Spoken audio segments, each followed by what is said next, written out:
Hey, peace. What's happening, everyone? On our deal with. Ooh, yeah. Nah, nah, nah. Suddenly there came a sound from heaven, as of a rushing mighty wind, like the rushing of a mighty wind, like the rushing of a mighty wind.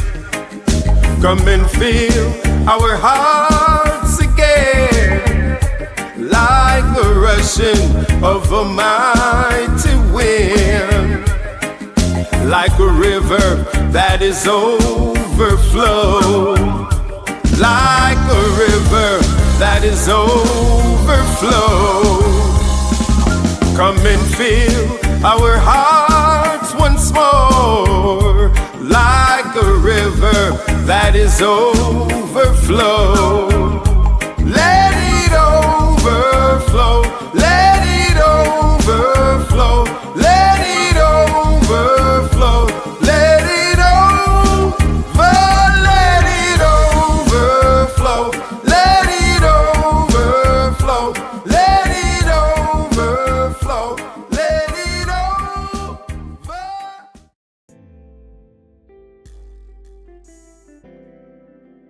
Yeah, blessings. Once again, you know the routine. Like the video, subscribe to the channel, hit the notification bell. All of that helps. So you don't know. Without any further ado, let's get started. Yeah, so today, the last couple of days, we've been talking about the African Union and their take on reparations with their global reparations fund. And given that it's a combination with Caricom, I decided that today I want to talk a little more about Caricom and its reparations push, and just whether or not Caricom can be considered a Pan-African organization along with the AU. So the question that I asked ChatGPT is Caricom a Pan-African organization? And ChatGPT said, good question. The answer is Caricom, or the Caribbean community, is not a Pan-African organization, but it does embrace Pan-African principles and works closely with African states on shared causes like reparations. So Caricom is not a Pan-African organization, if you will. I guess it's better to describe them as a Pan-Caribbean organization. They work with Africans the same way Africans are Pan-African and work with Caribbeans. The Caricom is a Pan-Caribbean organization that works with Africa. And I guess given that, you know, the diaspora of the Caribbean overlaps with the diaspora of Africa, we can see why there's room for them to work together. So what Caricom is, it says Caricom was founded in 1973 with the Treaty of Chagaramas. It's a regional integration bloc of 15 Caribbean nations, example Jamaica, Barbados, Trinidad and Tobago, Guyana, Haiti, etc. The main goals of Caricom are as follows. First, economic integration, like a Caribbean common market. Foreign policy coordination and functional cooperation in areas like health, education, and security. So pretty much the same things that the European Union, the African Union, the same goals that they have in mind are pretty much the same goals that Caricom has in mind for the Caribbean. Economic integration, foreign policy coordination, and functional cooperation. So the next thing that ChatGPT actually goes into is the Caricom and Pan-Africanism connection. It says, while its primary role is Caribbean integration, Caricom has positioned itself within the Pan-African tradition by connecting Caribbean struggles to Africa's struggles. Examples: shared African heritage. Most Caricom states are majority populations of African descent, descendants of enslaved Africans brought during the transatlantic slave trade. So that would be, I guess, the first difference between Caricom and their reparations claim, is that they actually acknowledge themselves as being descendants of enslaved Africans, where FBA don't necessarily make that type of acknowledgement. Throughout this video, you may find me comparing and contrasting Caricom's reparations movement with that of the FBA or better yet, the ADOS reparations movement. I don't know why I feel I have more respect for ADOS's call for reparations than I do the FBA call. Not exactly sure why I feel that way. Well, I mean, I have watched videos of Yvette Carnell speaking about reparations, and I respected her views on it and, what she was trying to do in terms of making it a legal claim. And I kind of appreciated it and saw where they just seemed a lot more serious than anything I've seen with Tariq Nasheed and his take on reparations. Maybe I just don't take Tariq as seriously for anything, which is why I don't take their claims seriously. But let's continue. Reparations. So reparations is considered a part of their Pan-African goals. The Reparations Commission of 2013, Caricom created the Caribbean Reparations Commission, demanding reparations from former colonial powers, the UK, France, Netherlands, Spain, and Portugal. And lastly, partnership with the AU. In 2023, Caricom joined the African Union to establish the Global Reparations Fund, a clear Pan-African style collaboration. So that's pretty much the extent of Caricom's Pan-Africanist perspective. They have a shared African heritage with Africa. They have a reparations commission, and they want to partner with the AU to get this reparation thing popping. Now, the important distinctions between Caricom and, I guess, Pan-Africanism. Pan-African organizations like the African Union, originally inspired by leaders like Kwame Nkrumah, are explicitly about uniting all Africans and people of African descent worldwide. Caricom is more limited. It's a regional political economic bloc, but one that uses Pan-African ideals when it comes to reparations, cultural identity, and global South solidarity. Global South solidarity. That's interesting. I wonder what that's about. That's interesting. So, Pan-Africanism and their reparations push is global. Caricom and their reparations push is regional. It's only dealing with the Caribbean region. And FBA, ADOS, their reparations claim is local. So all three are still different. They're still, all three of them still see reparations in a different light, it appears. I think the same way that the African Union looks at reparations in terms of getting reparations to nation states, I think Caricom may also have that vision in mind, where they're talking about getting reparations for countries rather than for individuals. And the ADOS FBA claim is about getting reparations for individuals. So the bottom line, says ChatGPT, Caricom is not formally a Pan-African organization. It is a Caribbean regional body, but it operates within a Pan-African framework on certain issues, especially reparations, cultural solidarity, and Africa-Caribbean unity.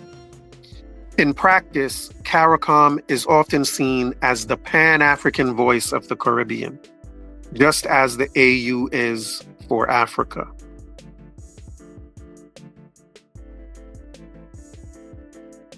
Okay, I think that's clear enough in terms of what the differences are between the two.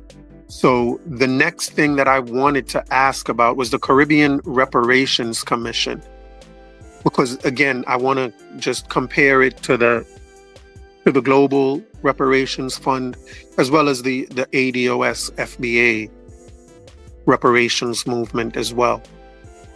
So it says the Caribbean Reparations Commission is the body within Caricom, or the Caribbean community, that leads the regional campaign for reparations from European colonial powers for slavery, the slave trade, and indigenous genocide.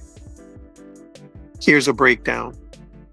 Origins of the CRC, or the Caribbean Reparations Commission, established in 2013 by Caricom heads of government. And it's based on recognition that Caribbean nations are still suffering from the legacies of slavery and colonialism, including underdevelopment, poverty, health disparities, and social inequities. So their push for reparations, like the AU's push and also like the FBA push for reparations, is not just about slavery. It's also about post-slavery and the legacies of slavery, and more specifically, colonialism. They claim there was a lot of underdevelopment, poverty, health disparities, and social inequities that came as a result of that post-slavery colonialism. And so where FBA has its reparations claim is also not just for slavery, they talk about stuff that happens after slavery as well, with redlining, Jim Crow, and things like that, mass incarceration, things like that. So all three of them are similar in that respect, in that reparations is not just about slavery, it's about post-slavery as well. The CRC, the Caribbean Reparations Commission, is modeled on earlier reparations work by Jamaica and other Caribbean states. So even though the CRC was established in 2013, the reparations work going on in Jamaica and the Caribbean is older than that. The membership and structure of the CRC. It includes all 15 Caricom member states, Jamaica, Barbados, Trinidad and Tobago, Guyana, St. Lucia, Grenada, Haiti, etc. Each country has its own national reparations committee, feeding into the regional commission. So each country is local. And I'm presuming that each country's local committee deals with reparations on a national level as well. They're looking for reparations not to individuals, but reparations to the heads of state, and then they decide how to spend or disperse that money. I'm guessing that that's what's going on, but I can imagine that's how it's going to work. I'll look a little more closely into it and see if I'm right or wrong. The CRC reports to the Caricom Prime Ministerial Subcommittee on Reparations, which is chaired by the Prime Minister of Barbados. Currently, Mia Mottley is one of the most vocal leaders. The objectives of the CRC. The Caribbean Reparations Commission's mission is to, 1, make the case for reparatory justice for slavery and native genocide. Slavery and native genocide. I don't think FBA concerns itself with native genocide. So that's going to be one contrast, I think. But they're not just concerned with slavery in terms of their reparations. Somehow it looks like they are taking the Native Indian genocide into consideration, and they're adding that to their reparations claim as well, which is interesting. Number 2, second mission is to negotiate with former colonial powers, the UK, France, Netherlands, Spain, Portugal, etc. So they're negotiating with all of these powers. And it's interesting that they're calling them negotiations. Sounds like they're trying to negotiate a reparations deal rather than, going by law like FBA is doing here. Here, FBA is trying to go through Congress. And I don't know if I would call that negotiating with those countries, with America, if you will. But they are negotiating with former colonial powers. They're trying to convince them diplomatically that reparations is the right thing to do. And I presume they're just trying to set up funds as well that these countries can either choose to donate to or not. I think FBA wants it where it's not a choice. You must pay reparations. And the last mission is to raise global awareness. That's not the last one. The third one is raise global awareness of the economic and social damages caused by slavery and colonialism. And raising global awareness, I guess, will help them with their negotiation talks. The last mission is to coordinate legal and diplomatic strategies at the international level. So they do want legal stuff as well. It's not just a negotiation. They're coordinating both legal and diplomatic strategies at the international level. So it's international, it's legal, and negotiations, where FBA is pretty much just legal and local.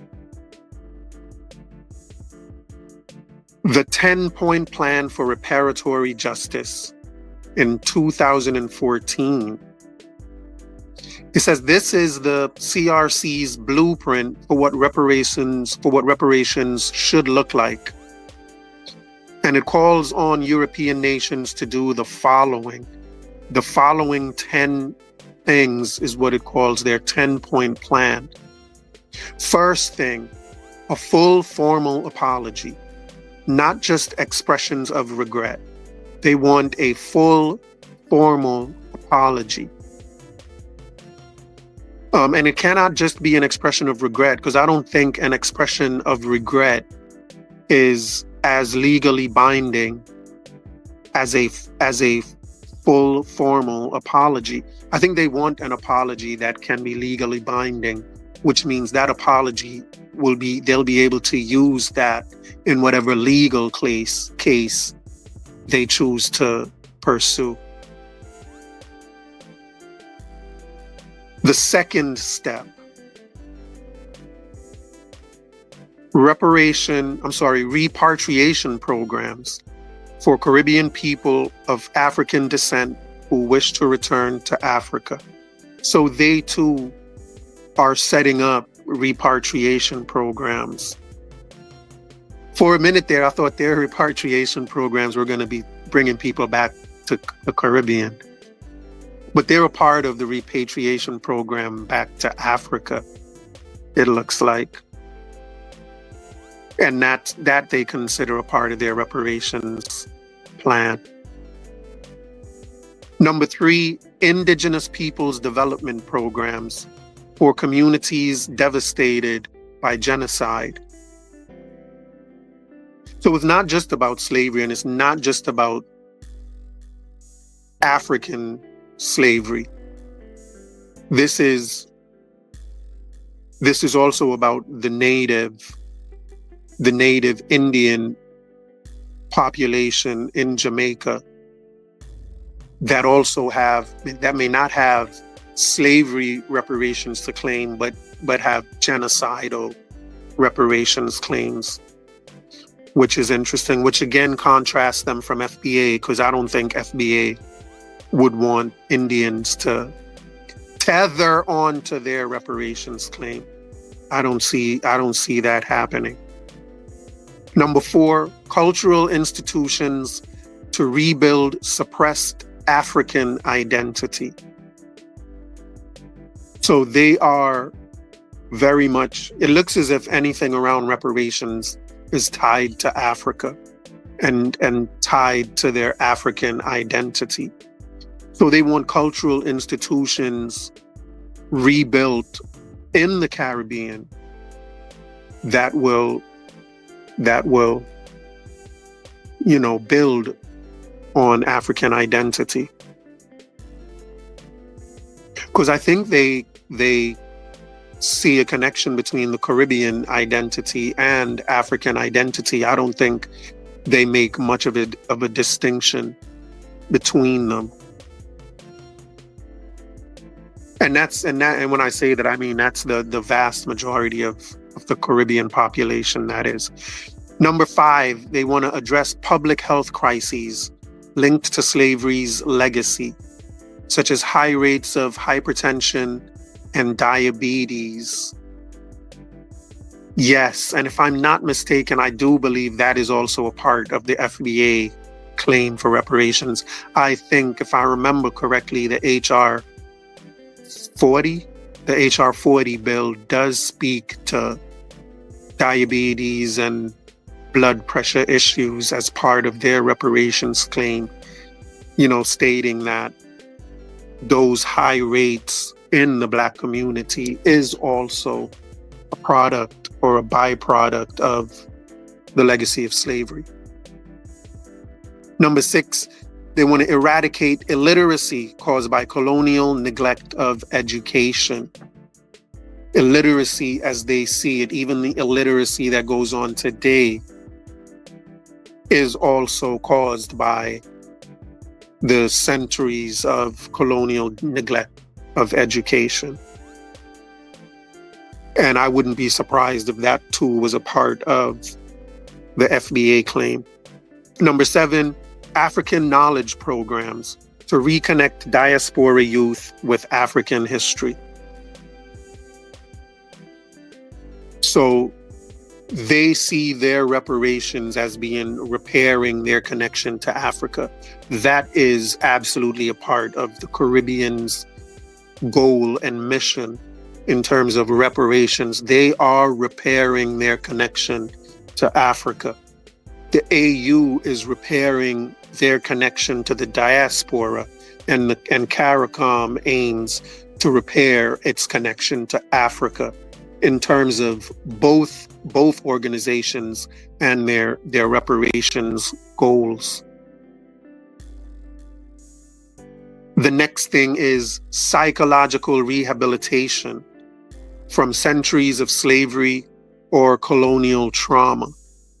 So psychological rehabilitation, they believe, I had a caller recently that said that Black people everywhere suffer psychological trauma or psychological damage from the legacy of slavery as well, and that it continues even today. And that's not just a claim of FBA. This is one of the things that they have in common in the Caribbean. And I would guess that, I don't remember reading it about the Global Reparations Fund. I may be mistaken, but I don't remember seeing that as part of their claim. But I do believe that FBA sees psychological trauma as part of their reparations claim. Because, if you're going to claim reparations, you have to show some type of damage. And the damage, I guess, that they're showing is that psychological trauma. And so they're calling for psychological rehabilitation as part of their reparations claim. If you're just coming in, thank you so much. Welcome to the show. If you can kindly hit that like button, that would be great. That would be greatly appreciated. Helps a lot. There's a subscribe button. We've been going daily for the last few days. We have some time, so hit that notification bell so you know when we're here. The 9th step in the 10-point plan. The 9th step is technological transfer to modernize Caribbean economies. So they are calling on, these European states to transfer some of their technological know-how to the Caribbean. Take in some Caribbean students into your universities and teach them about this innovative AI and 21st century technologies that y'all are benefiting from. Let's get some of that as part of our reparations claim. Yeah, so and I guess that's going to be on top of what those states already do, I guess. But that is a part of their claim. And the last step, number 10, is debt cancellation. Debt cancellation to free resources stolen through colonial exploitation.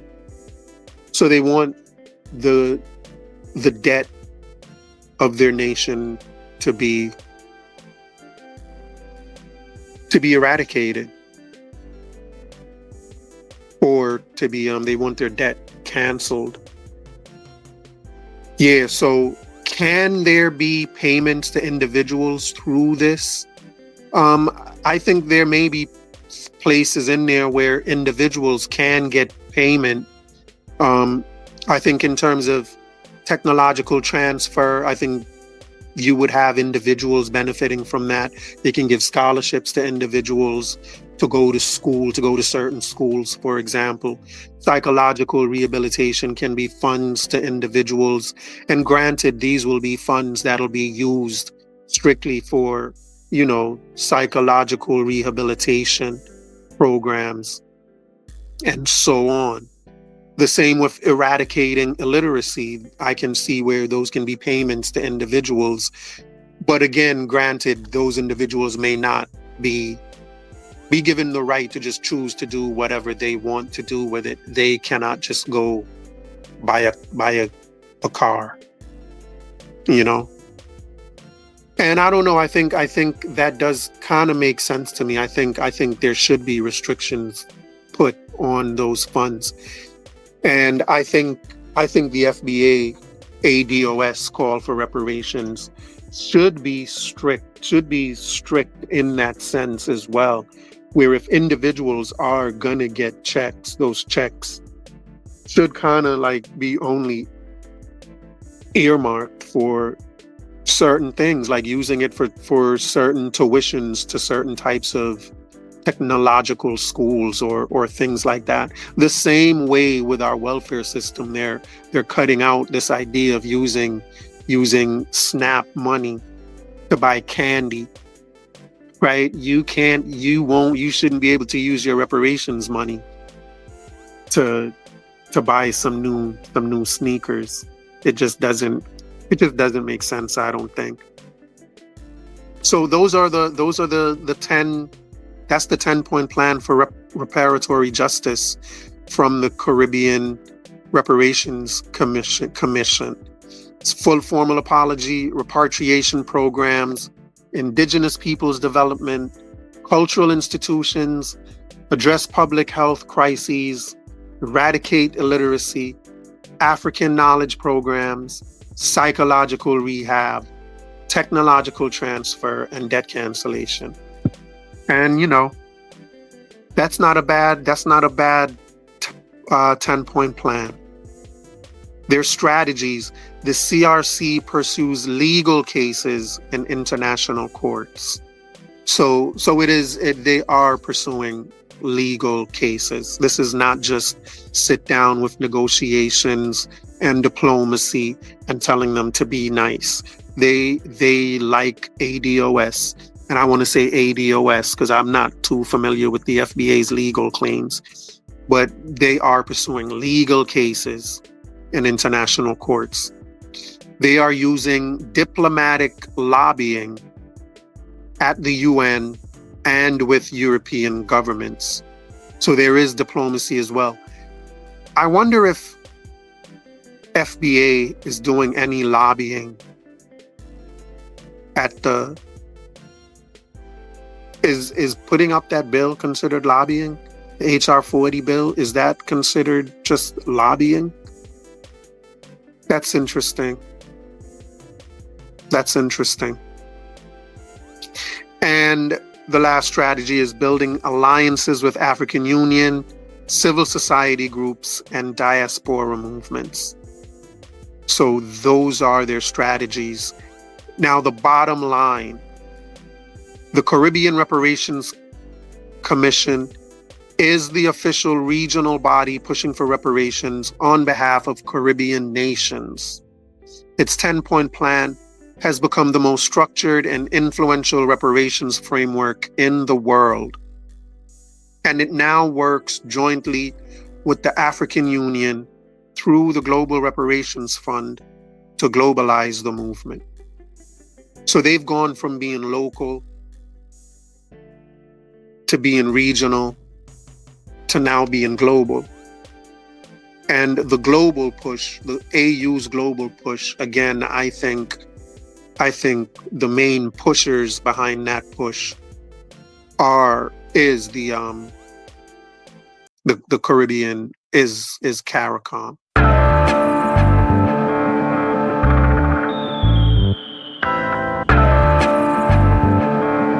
I want you to listen very, very carefully. Tell the youth them to be strong. You can't tell the youth them to preach wrongs. While you try it on these lands, just remember every man is equal. Yeah, each one teach one, and our Father God him are the only done. So make we ease and reason. Smoke trees, span the ends, all the deep meds. Take a look at life and don't close your eyes. Sometimes things happen and it's no surprise. And I just so it go, so it go, so it go, so it go. It's a government no have no heart, them no care about poor people. Yeah, bigger heads no love people again. Them more sad than Hitler them. Me see friends now reason again. Vex through whistle a blame. More time it hurt me to see how the face. Deal with the eagle and them. Regular me see it a pain. Regular me see it a pain. Take a look at life and don't close your eyes. Sometimes things happen and it's no surprise. And I just so it go, so it go, so it go, so it go. It's a government no have no heart, them no care about poor people. Social commentary. Drop the one, your principle, you don't know. The global will come and do it. Some people life every day, it's stress. The high price from JPS, that topic is currently. Jah alone, him a go help you. We need food, cause we no healthy. We are feel the pain, beg you protect we. In our life, we have no envy. Take a look at life and don't close your eyes. Some time things happen and it's no surprise. And I just, so it go, so it go, so it go, so it go. It's a government, no have no heart, them no care about poor people.